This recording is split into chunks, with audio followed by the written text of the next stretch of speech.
Bonjour et bienvenue à notre Facebook Live politique depuis Paris Match et ses nouveaux locaux. C'est le dernier de l'année, c'est l'occasion de faire un bilan de cette année 2018.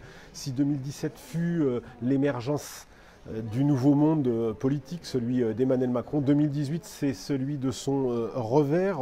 Macron pris dans les filets de l'ancien monde, celui du dégagisme version gilet jaune. C'est une année absolument incroyable où tout s'est en quelque sorte inversé, tout se serait finalement détraqué. Les Français d'ailleurs n'ont retenu finalement qu'un événement marquant selon notre sondage réalisé par l'IFOP, ce sont les Gilets jaunes. 4 Français sur 10 considèrent que c'est l'événement le plus important. Juste devant les attentats terroristes, celui de Trèbes et celui de Strasbourg. Et puis derrière, il n'y a pratiquement rien d'autre. Même la victoire des Bleus, de la bande à Deschamps avec son héros Mbappé, finalement, la fête aura été de courte durée et retenue par à peine 20% des Français, ce qui est bien faible. Et en dehors de ça, rien d'autre n'a marqué cette année 2018. Emmanuel Macron ne figure pas sur le podium des personnalités de l'année 2018. Est-ce que cela marque vraiment le désamour des Français pour les hommes politiques en général ? C'est l'autre événement de cette année 2018, la chute d'Emmanuel Macron, vertigineuse. J'allais dire, nous sommes passés d'un vertige à l'autre, celui de la marche triomphale de 2017 et celui de la descente, l'incroyable descente de 2018. Si on garde un chiffre, c'est moins 30 points de perdus dans notre tableau de bord IFOP Paris Match, celui qui nous permet de mesurer chaque mois l'approbation de l'action du président de la République. 53% des Français approuvaient son action au mois de janvier. Ils sont seulement 23% à la fin de l'année, comme si tout le monde avait lâché petit à petit Emmanuel Macron, ces gens de droite qui se sentaient assez proches de sa politique, les gens de gauche qui ont lâché plus tôt, les retraités très vite en colère, les classes populaires. Au fond, aujourd'hui, il ne reste pratiquement que ces électeurs du premier tour qui lui permettent de conserver ce socle de 23%. Parmi les déceptions d'Emmanuel Macron, il y a également tout ce qui touche aux régaliens. Il a fâché beaucoup de catégories socio-professionnelles. Et justement, on retrouve l'une des personnalités politiques de l'année. Finalement, ce n'est pas un homme politique, c'est son ex-chargé de sécurité, Alexandre Benalla. Ça en dit long donc, sur le règne de 2018. Oui, c'est même la césure de cette année. Au fond, jusqu'au mois de juillet, l'année se déroule, j'allais dire, presque normalement, malgré la crise de la SNCF que Emmanuel Macron a réussi à contenir, malgré la colère des retraités qui montent tout au long de l'année et qui contestent le principe de la hausse de la CSG. Emmanuel Macron, finalement, passe les réformes les unes après les autres, jusqu'à la fameuse affaire Benalla, qui est révélée par Le Monde. Il s'agit de ce conseiller proche du président de la République qui a été surpris et dans une vidéo en train de frapper des manifestants à Paris le 1er mai.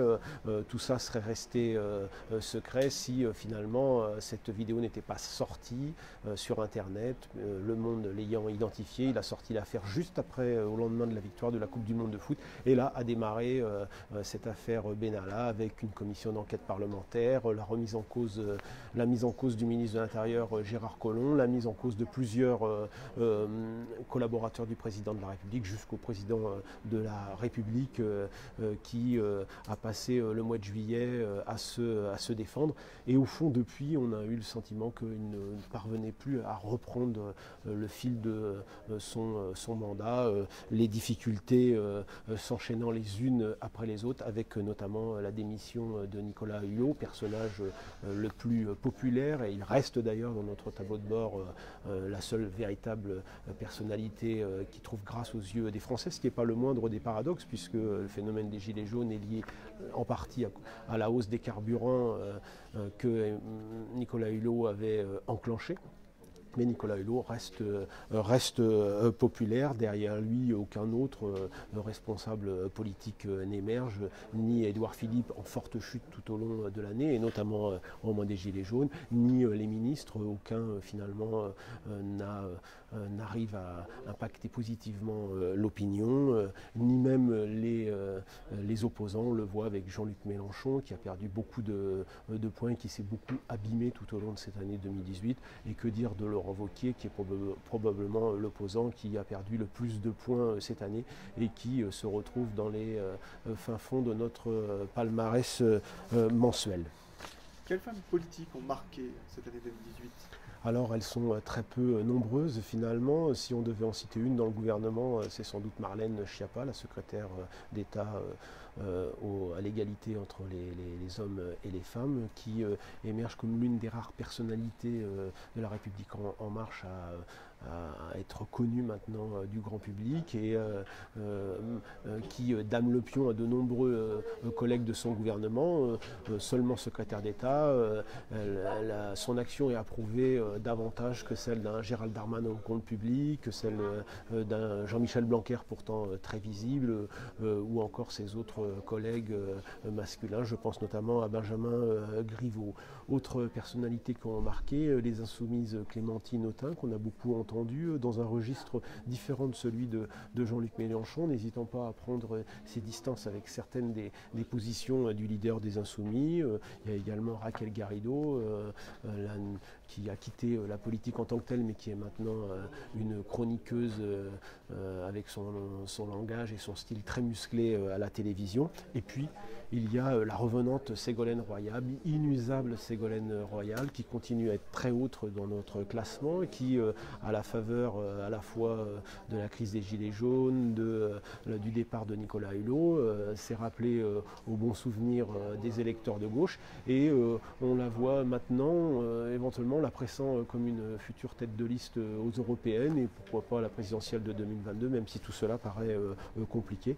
Mais dans les sondages, on le voit qu'elle continue à avoir une cote de sympathie non négligeable. Autre femme qui a marqué l'année, c'est Marine Le Pen, dans le trou en 2017 après son débat raté dans l'entre-deux tours. Elle n'avait cessé de descendre, elle n'avait cessé d'avoir des difficultés politiques, y compris dans son propre mouvement.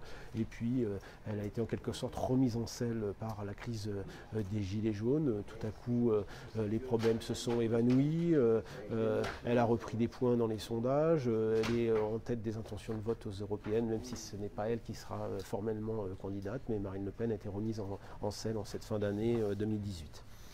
Et il y a eu de nombreuses erreurs de communication tout au long de l'année 2018. Quelles sont celles que vous avez retenues ?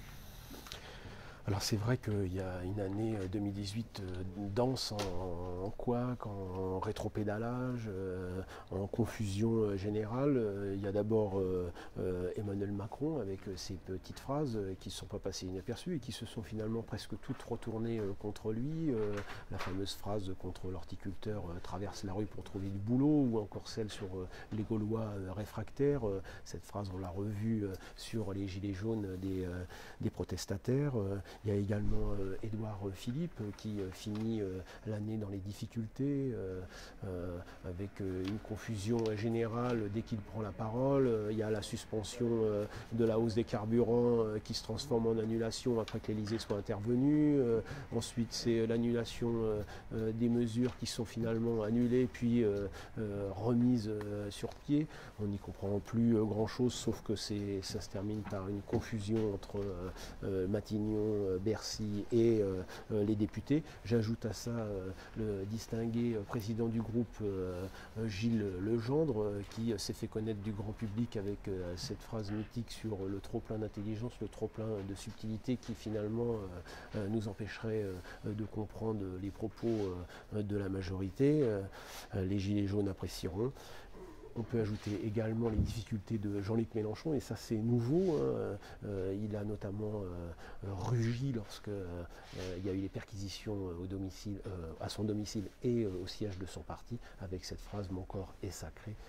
On a vu ensuite qu'elle lui avait coûté très cher, ce Jean-Luc Mélenchon qui voudrait être préservé parce qu'il est député, alors que la justice est valable pour tout le monde, les citoyens comme les élus. Et puis il y a Laurent Wauquiez, on l'a oublié, c'était au début de l'année, ça lui a coûté très cher.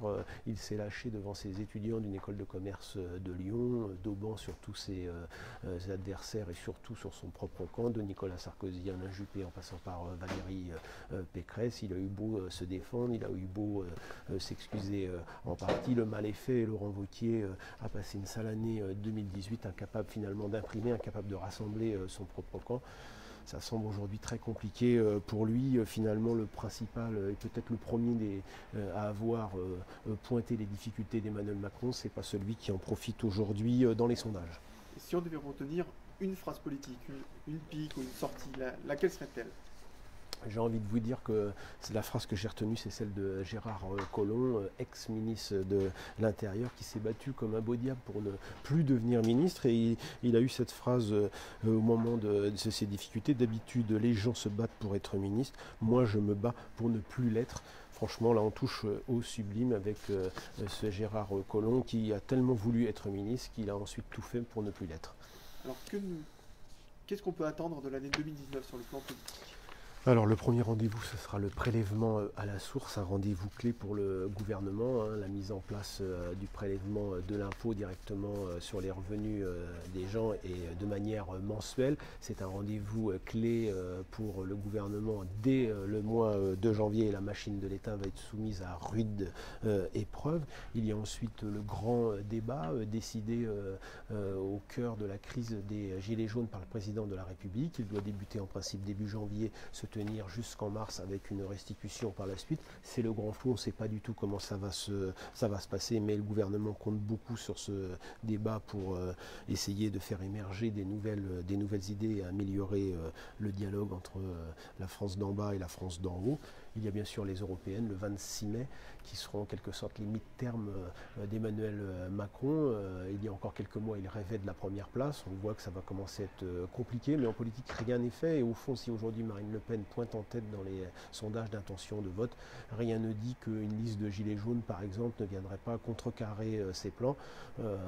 Ce qui est certain, c'est qu'on risque d'aller vers une balkanisation de la vie politique, puisque de nombreuses listes sont annoncées, au moins 4 ou 5 à gauche, 2 ou 3 à droite, plus même une liste centriste qui va piquer quelques points à celle des marcheurs. Et puis il y aura aussi tout au long de l'année 2019, ce sera l'année du G7, puisque c'est la France et Emmanuel Macron qui vont présider cette structure internationale. Le président de la République a d'ailleurs décidé de la placer sous le signe de la lutte contre les inégalités.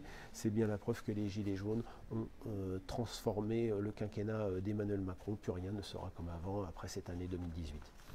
Merci beaucoup.